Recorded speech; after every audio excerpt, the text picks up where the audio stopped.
സുജാൻ സാറേ, മോദി ഇന്ത്യൻ മുസ്ലിങ്ങളെ BJP-യിലേക്ക് ക്ഷണിച്ചിരിക്കുന്നു എന്നതാണ് ഈ ഇലക്ഷൻ പൊളിറ്റിക്സിലെ ഏറ്റവും ഒടുവിലത്തെ വിശേഷം.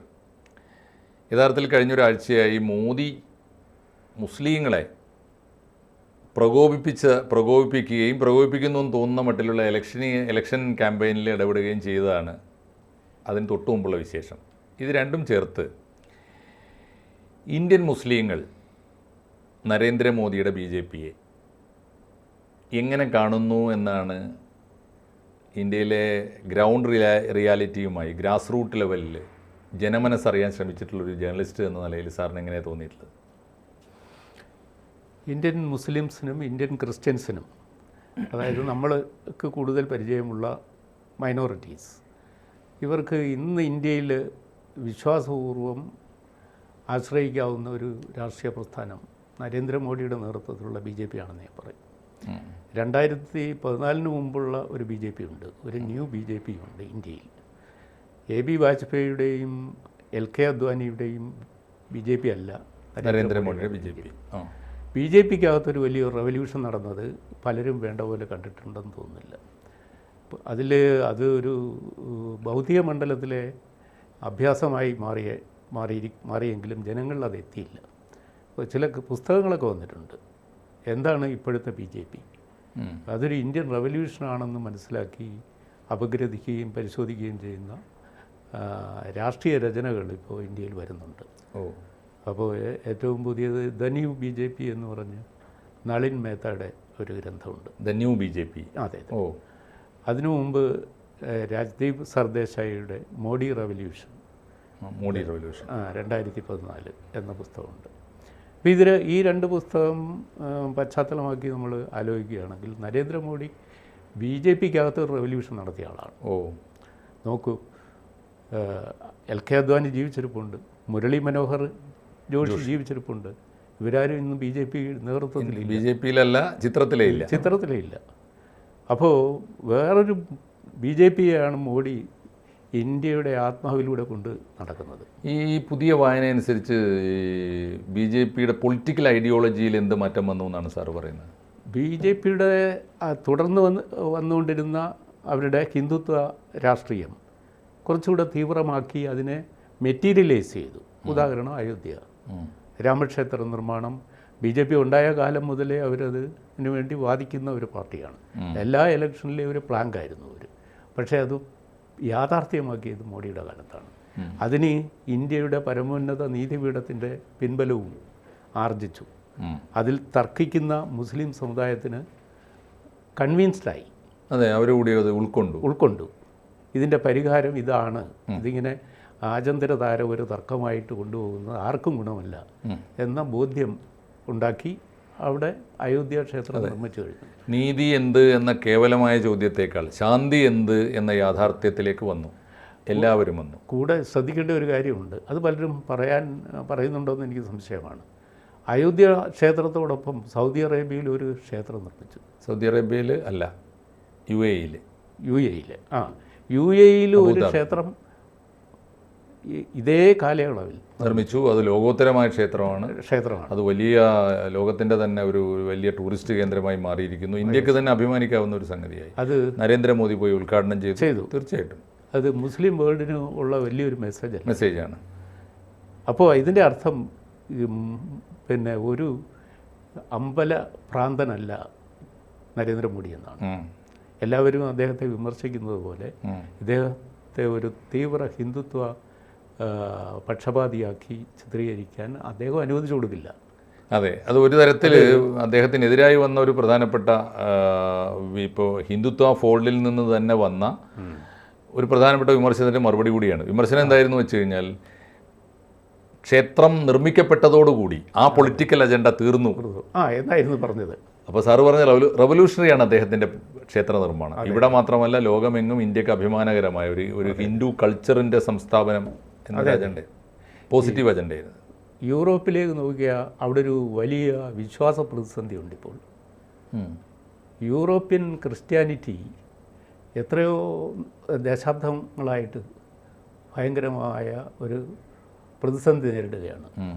അവരുടെ വത്തിക്കാനെ അനുസരിക്കാത്ത ക്രിസ്ത്യാനികളാണ് ഇപ്പോൾ യൂറോപ്പിൽ കൂടുതൽ.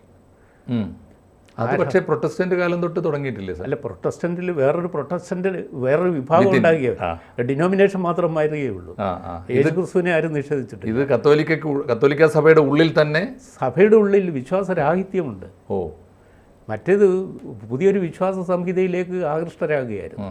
അത് ഒന്നുമില്ലെങ്കിൽ പഴയതിൻ്റെ ചില പോരായ്മകളെ ദൂരീകരിച്ചുകൊണ്ട് കൂടുതൽ കരുത്തോടെ മുന്നോട്ട് പോകുന്നതായിരുന്നു പ്രൊട്ടസ്റ്റന്റിസം.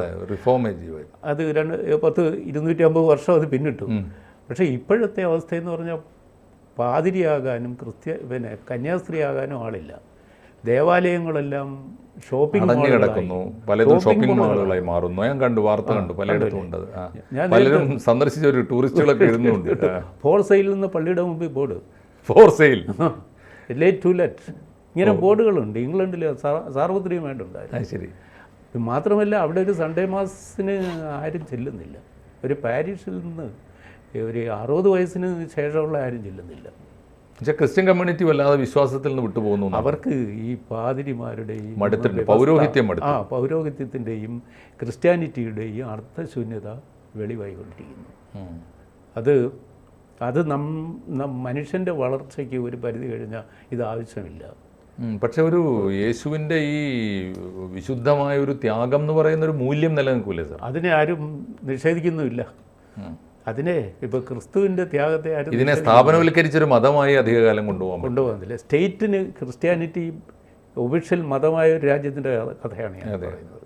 ഓക്കെ. ഇപ്പോൾ അമേരിക്കയിലായാലും ഈ അവസ്ഥയുണ്ട്. അപ്പം പുതിയ ആളുകൾക്ക് കൃത്യമായി എല്ലാ വിശ്വാസരൂഢമായി ആചാര മര്യാദകളും ആചാരങ്ങളും പിന്തുടർന്നുകൊണ്ട് ഒരു ക്രിസ്ത്യനായി ജീവിക്കുക എന്ന ഒരവസ്ഥ അത് ഒരു നിർബന്ധമല്ലാതായി തീർന്നു.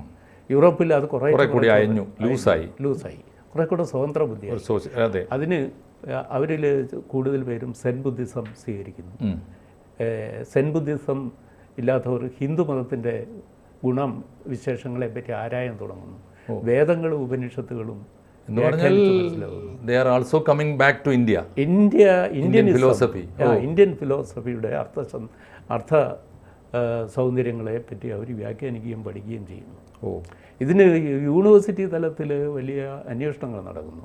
പ്രത്യേകിച്ചും ജർമ്മനിയിൽ പണ്ടേ തന്നെ ഇതുണ്ടെങ്കിലും ഇപ്പോൾ ഓക്സ്ഫോർഡിലും കേംബ്രിഡ്ജിലുമൊക്കെ ഈ തരത്തിൽ വ്യാഖ്യാനിക്കുന്ന ഒരു ഹിന്ദു ഐഡിയോളജിയോടുള്ള ആഭിമുഖ്യം യൂറോപ്യൻ ജനതയിൽ വളരെ വ്യാപകമായിക്കൊണ്ടിരിക്കുന്ന ഒരു സമയമാണ്.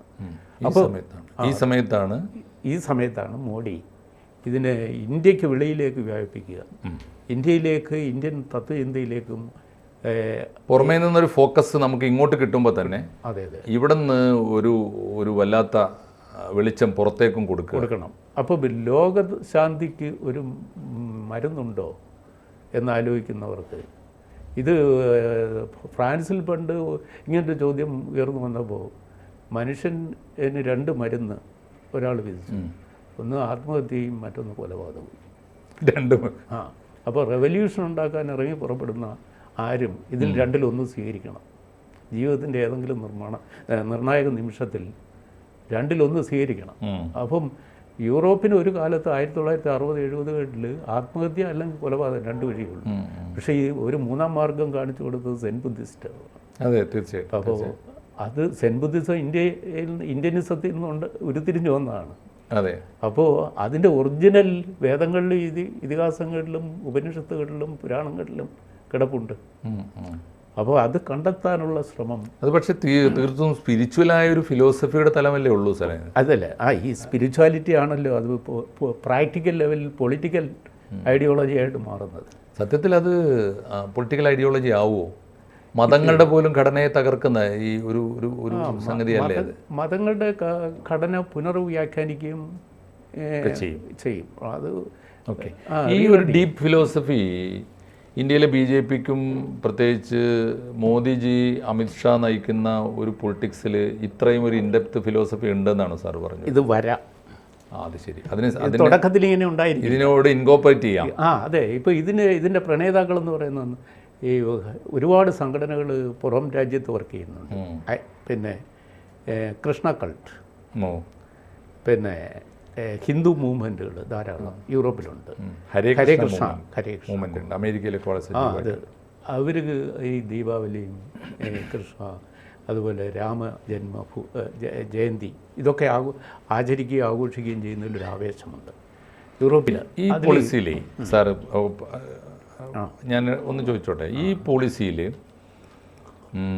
ഇങ്ങനെ ആഗോളതലത്തിൽ ഒരു ഇന്ത്യൻനെസ്സിലേക്ക് വളരെ ശ്രദ്ധാപൂർവം ലോകം നോക്കുന്ന ഒരു സമയത്ത് ഈ ഇന്ത്യൻനെസ് വിത്തിൻ ഇന്ത്യ അത് ഇൻക്ലൂസീവ് ആകണ്ടേ? തീർച്ചയായിട്ടും. അതുകൊണ്ടാണ് മോഡി ഇത് പറഞ്ഞത്. ഇവിടെ ഏറ്റവും വലിയ റെസിസ്റ്റൻസ് ക്രിസ്ത്യൻസ് അല്ല, മുസ്ലിംസ് ആണ്. മുസ്ലിംസിന് റെസിസ്റ്റ് ചെയ്യാൻ പറ്റുന്നത് എന്തെന്ന് വെച്ചാൽ അവരവരുടെ ആചാര വിശ്വാസങ്ങളിൽ കുറേ കൂടെ രൂഢമൂലമാണ്, മിലിറ്റൻ്റ് ആണ്. അതിലൊരു മിലിറ്റൻ്റ് വിഭാഗം ആണ്. അല്ല, മീൻസ് ഞാൻ പറഞ്ഞ മിലിറ്റൻസി എന്നുള്ള തീവ്രവാദം എന്നുള്ള അർത്ഥത്തിലല്ല. ഒരു ഈ കൃത്യമായ ചിട്ടവട്ടങ്ങൾ, ആചാരമുറകൾ അങ്ങനെ പോകുന്ന ഒരു കമ്മ്യൂണിറ്റി, വ്യവസ്ഥാപിതമായ ഒരു മതസമൂഹം എന്നുള്ള അർത്ഥത്തിൽ അത് വളരെ ചെറുപ്പത്തിലെ മതപാഠം അത് പഠിച്ചുകൊണ്ട് അങ്ങനെ ശീലിക്കുന്നുണ്ട്. അസത്ത് ഇതേ ആചാര രീതികളുമായിട്ട് പോകുന്ന ഗുജറാത്തി മുസ്ലിംസിന് ഈ തീവ്രതയില്ല. ഗുജറാത്തി മുസ്ലിംസിന് അവരുടെ ദൈനംദിന വ്യാപാര ട്രേഡിങ്ങിൽ ഉള്ളവരാണ് അവിടുത്തെ കമ്മ്യൂണിറ്റി. ആവറേജ് മുസ്ലിംസ് ഗുജറാത്തിൽ ട്രേഡ് ഭംഗിയായിട്ട് നടക്കണമെങ്കിൽ സമാധാനം വേണം. ശരിയാണ്, കച്ചവടക്കാരന് ആവശ്യമുള്ളത് സമാധാനം തന്നെയാണ്. ഗുജറാത്തിൽ നിന്ന് തന്നെ പിന്നെ ഗാന്ധിജി നോൺ വയലൻസ് കൊണ്ടുവന്നത് തന്നെ കച്ചവടക്കാർക്ക് വേണ്ടിയല്ലേ? അങ്ങനെ ഒരു റീഡിംഗ് ഉണ്ടായിരുന്നല്ലേ? പിന്നെ വയലൻ്റായ കച്ചവടം നടക്കില്ല. അത് മാത്രമല്ല കോർപ്പറേഷന് ഇഷ്ടമല്ല ഒട്ടും. അത് കറക്റ്റ്. അങ്ങനെ വരുമ്പോൾ സാറേ ഈ മുസ്ലിം കമ്മ്യൂണിറ്റിയെ ഒരു എന്തൊക്കെ പറഞ്ഞാലും ഒരു ബ്രോഡർ ക്യാമ്പയിൻ എടുക്കുമ്പോൾ മുസ്ലിം കമ്മ്യൂണിറ്റിയെ ഒരു മുഖ്യ ശത്രുവായി, ഇപ്പോൾ പണ്ട് ഗോൾവാൾക്കർ പറഞ്ഞതുപോലുള്ള ആഭ്യന്തര ശത്രുക്കളുടെ ഗണത്തിൽ ഇവരുണ്ട്. ഇപ്പോൾ വിശാലമായ രാഷ്ട്രീയം എടുക്കുമ്പോൾ എപ്പോഴും BJPക്ക് മറുപക്ഷത്ത് നിൽക്കുന്നത് രാഷ്ട്രീയ പാർട്ടികളെക്കാൾ ഒരു മുസ്ലിം കൾച്ചർ അല്ലേ? അതെ. അത് പക്ഷേ അത് മാറ്റിയെടുക്കാൻ പിന്നെ കോൺഗ്രസ്സിന് സംഭവിച്ച ചില അബദ്ധങ്ങളുണ്ട്. കോൺഗ്രസ്സിന് ഒന്ന് ഷബാനു കേസിൽ കാണിച്ച ഒരു അബദ്ധം തന്നെയാണ്. ഭയങ്കര അബദ്ധം. അതിനു മുമ്പ് ഇന്ദിരാഗാന്ധിക്ക് ഒരു അബദ്ധം പറ്റി. ഭിന്ദ്രൻവാലയുടെ അതാണോ? അല്ല, അത് ഖലിസ്ഥാൻ മൂവ്മെൻറ്റ്. അത് മുസ്ലിംസിനുമായിട്ട് ബന്ധമില്ല. ഇന്ദിരാഗാന്ധി തോറ്റത് അടിയന്തരാവസ്ഥയുടെ എക്സസസ് കൊണ്ടാണെന്നല്ലേ നമ്മളൊക്കെ ധരിക്കുന്നത്. അങ്ങനെയാണ്. യഥാർത്ഥത്തിൽ അതാണോ? യഥാർത്ഥത്തിൽ ബംഗ്ലാദേശ് വിമോചിപ്പിക്കുക വഴി ഇന്ത്യൻ മുസ്ലിംസ് ഇന്ദിരാഗാന്ധിക്ക് എതിരായതാണ്. 71 ഇന്ദിരാഗാന്ധി ഈസ്റ്റ് പാകിസ്ഥാനെ ലിബറേറ്റ് ചെയ്തു. മുക്തി ബാഗ്നിക്ക് അനുകൂലമായിട്ട് മുജിബുർ റഹ്മാൻ്റെ പിന്നെ പ്രസ്ഥാനത്തിന് പിന്തുണ കൊടുത്തു. ഇന്ത്യൻ പട്ടാളത്തെ വെച്ചിട്ട് ബംഗ്ലാദേശ് എന്ന് പറയുന്ന ഒരു രാജ്യം ഉണ്ടാക്കി കൊടുത്തു. ഇന്ത്യയുടെ 2 ചിറകുകളായിട്ട് ഇങ്ങനെ ഒരു രാജ്യം വേണ്ട. അത് സ്ട്രാറ്റജിക്കലി ഡിപ്ലോമാറ്റിക്കലി ഏറ്റവും വലിയ വിജയമായിരുന്നു ഇന്ത്യയുടെ. പക്ഷേ ഇന്ത്യൻ മുസ്ലിംസ് കോൺഗ്രസ് വിട്ടുപോകാൻ തുടങ്ങിയെന്ന് പോലെ. അതിൻ്റെ ബേസിക് റീസൺ അതാണോ? ബംഗ്ലാദേശ് വാറാണോ? പിന്നെ ബംഗ്ലാദേശ് വാറിന് ശേഷം ഇലക്ഷൻ പിന്നെ നടക്കുന്നത് 77-ലാണ്. ആ ഇലക്ഷനിൽ പരാജയപ്പെട്ടു. പക്ഷേ നമ്മൾ വായിച്ചത് അടിയന്തരാവസ്ഥയുടെ കണക്കിലാണ്. അടിയന്തരാവസ്ഥയുടെ കണക്കില്ല. എല്ലാവരും പറഞ്ഞതും മാധ്യമങ്ങളിലെല്ലാം വ്യാഖ്യാനിച്ചത് അതിനകത്തൊരു ഇങ്ങനെ ഒരു അന്തർധാര ഇതാരും പുറത്ത് പറഞ്ഞിട്ടില്ല. കോൺഗ്രസ്സുകാർക്ക് അറിയാമെങ്കിലും വേണ്ടിയിട്ടില്ല. ഇതിൻ്റെ പൊളിറ്റിക്കൽ റീഡിങ് ആരാ അങ്ങനെ നടത്തിയത് സാർ? ഇത് പിന്നെ ഞാൻ 2-3 നേതാക്കളുമായിട്ട് സംസാരിച്ചു. രഹസ്യമായിട്ട് അവർ പറഞ്ഞത് UP-യിൽ നിന്നും ബീഹാറിൽ നിന്നും മുസ്ലിംസ്, ബംഗാളിൽ നിന്നും മുസ്ലിംസ് പോയി. കോൺഗ്രസിൻ്റെ ബേസ് പോയി. പിന്നെ എന്ത് വിചാരിച്ചിട്ടും ഗൈനി ഖാൻ ചൗധരിയെ ബംഗാളിൽ PCC പ്രസിഡൻ്റായിട്ട് വെച്ചിട്ടും മുസ്ലിംസ് തിരിച്ചു വന്നില്ല. അതെ. അപ്പോൾ സാർ പറഞ്ഞു വരുന്നത് ഈ Modi revolution within the BJP, അതെ സോ കോൾഡ്, ആ റെവല്യൂഷൻ ഇന്ത്യയിലെ മാത്രമല്ല ലോകമെങ്ങുമുള്ള മുസ്ലിങ്ങൾ കൂടി വലിയ വലിയ താല്പര്യത്തോടെ അദ്ദേഹത്തെ സ്വീകരിക്കുന്നു. പക്ഷേ എന്തിനായിരിക്കണം ഈ ഇലക്ഷൻ്റെ ഇടയിൽ അദ്ദേഹം ആ ഒരു രാജസ്ഥാൻ പ്രസംഗം വിവാദം ഉണ്ടാക്കുന്നത്? കോൺഗ്രസ്സിന് മറുപടി പറയാനാണെങ്കിൽ പോലും അത് ഈ വിശാല താല്പര്യത്തിൻ്റെ ഇടയിൽ ചില സംഘടിത താല്പര്യമുണ്ട്. അത് ഇലക്ഷൻ വോട്ട് കിട്ടണം. 1ഉം 2ഉം ഘട്ടം കഴിഞ്ഞപ്പോൾ മോഡിക്ക് മനസ്സിലായി സംഗതി അത്ര പന്തിയല്ല. അപ്പോൾ തീവ്ര നോർത്ത് ഇന്ത്യയിൽ തീവ്ര ഹിന്ദുത്വം ഒരു കാർഡായിട്ട് വീശിയാലേ അവിടെ യേശുള്ളൂ. യേശുള്ളൂ. അപ്പോൾ ആ മുസ്ലിം വിരോധം അതിന് പറ്റിയ ഒരു മരുന്ന് കോൺഗ്രസ്സുകാരിട്ട് കൊടുത്തു. മാനിഫെസ്റ്റോയിലൂടെ 3 കാര്യം പറഞ്ഞു. ഇൻഹെറിറ്റൻസ്, അതെ ടാക്സ്, നല്ല സമയത്ത് അത് കിട്ടി, റീഡിസ്ട്രിബ്യൂഷൻ ഓഫ് വെൽത്ത്, പിന്നെ 2006 മൻമോഹൻ സിംഗിൻ്റെ പ്രസംഗം. അതെ ഇത് 3 കൂടെ എടുത്തു വെച്ചിട്ട് മോഡി ഭംഗിയായിട്ട് ഉപയോഗിച്ചു. പക്ഷേ ഇത് എനിക്ക് തോന്നുന്നു അത് രാജസ്ഥാനിൽ അത് ആവശ്യമുണ്ട്, അതുകൊണ്ടായിരിക്കും. രാജസ്ഥാനിൽ നിന്ന് പറഞ്ഞു ഇന്ത്യ മുഴുവനും, അത് UP-ൽ വേണം, മധ്യപ്രദേശിൽ വേണം, ബീഹാറിൽ വേണം, ബംഗാളിലും വേണം. പക്ഷെ അലിഗഡിൽ കുറച്ച് സോഫ്റ്റ് ആയിട്ടാണ് പറഞ്ഞു അല്ലേ, അവിടെ മുസ്ലിം.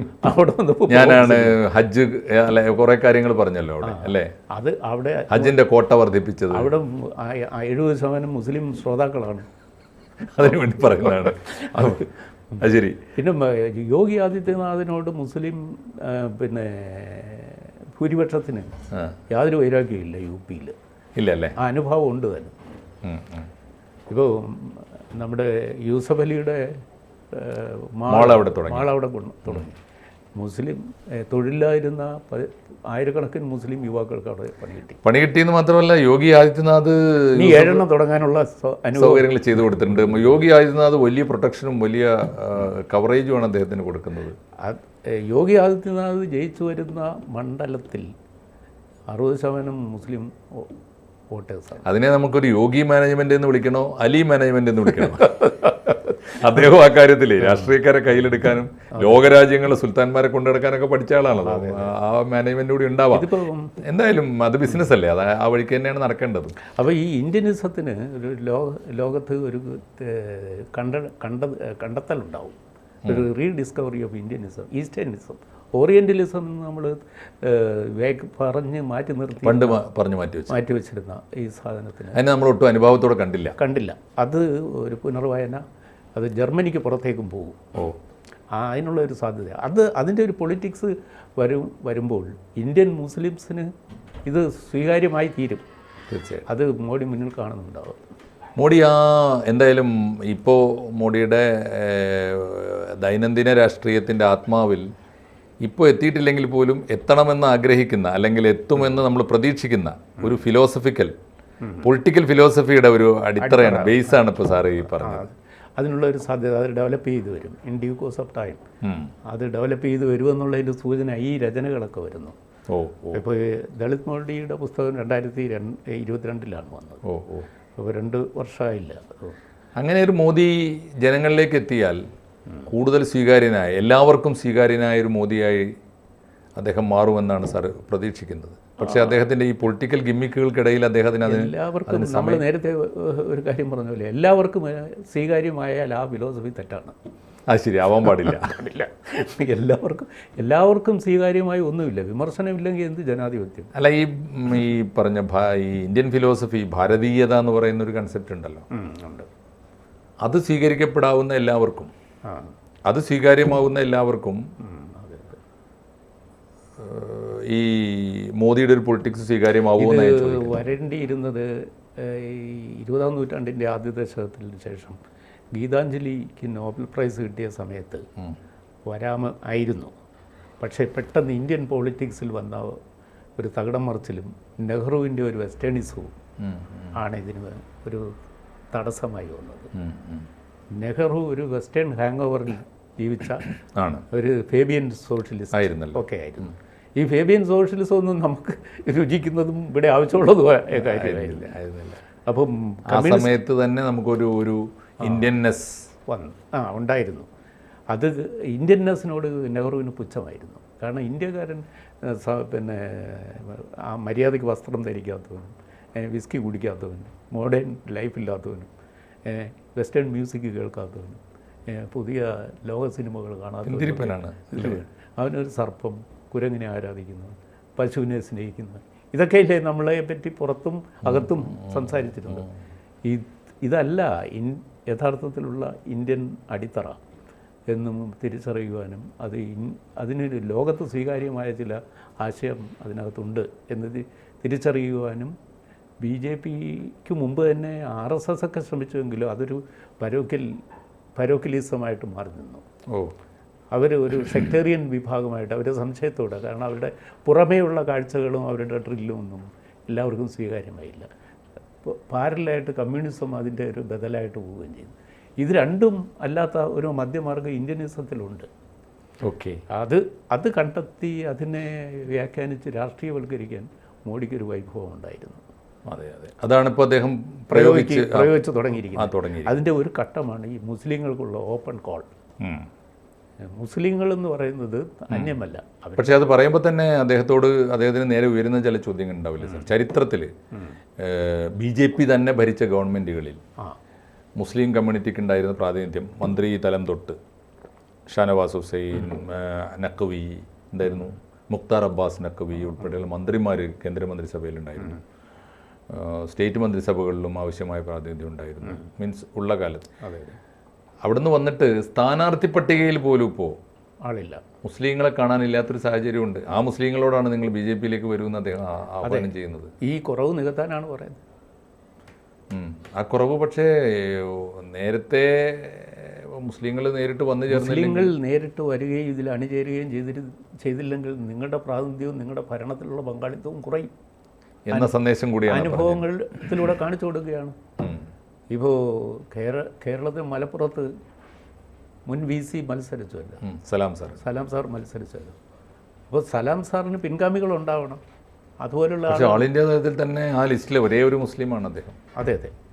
പണ്ട് നേരത്തെ അങ്ങനെ ആയിരുന്നില്ല. പക്ഷേ ഇപ്പോൾ സാറ് പറഞ്ഞു വരുന്നത് മുസ്ലിങ്ങളെ തേടിപ്പോയി സ്ഥാനാർത്ഥികളാക്കുന്നതിന് പകരം മുസ്ലിങ്ങൾ വന്ന് കീഴടക്കണം, കയറി വരൂ, എന്നിട്ട് BJPയെ ഏറ്റെടുക്കൂ, അല്ലെങ്കിൽ BJPയിൽ തുല്യമായ പങ്കാളിത്തം നേടൂ. അതെ. ഇല്ലെങ്കിൽ അവർക്ക് അർഹിക്കുന്ന അവരുടെ ജനസംഖ്യാനുപാതികമായ, കാരണം ഞങ്ങൾ ഇവിടുന്ന് മാറ്റി നിർത്താൻ പാടില്ലാത്ത ഒരു വിഭാഗമാണ്. കോൺഗ്രസിൻ്റെ അഡ്രസ്സ് തീരുകയാണ്. അപ്പം വേറെ എന്താ മുസ്ലിം പൊളിറ്റിക്സ് എവിടെയാണ് പ്രാക്ടീസ് ചെയ്യുക? ഇപ്പോൾ കുഞ്ഞാലിക്കുട്ടിയുടെ all India Muslim Indian union Muslim ലീഗിന് ഈ സഹ്യവ്രതത്തിനപ്പുറത്തൊരു ഫുഡ് സ്റ്റെപ്പില്ല. ഇത് 3.5 താലൂക്ക് അത്രയേ ഉള്ളൂ. അപ്പോൾ ആ കുറവ് UPയിലും രാജസ്ഥാനിലും ബീഹാറിലും ഗുജറാത്തിലും ഒക്കെ എങ്ങനെ പരിഹരിക്കപ്പെടും ഇതല്ലാതെ?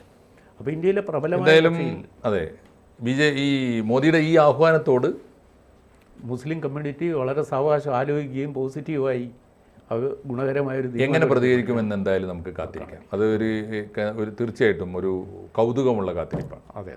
നന്ദി സർ. കൂടുതൽ വാർത്തകളും വിശേഷങ്ങളും നിങ്ങളിലേക്ക് എത്താൻ ABC മലയാളം സബ്സ്ക്രൈബ് ചെയ്യുക, ബെൽ ബട്ടണും അമർത്തുക.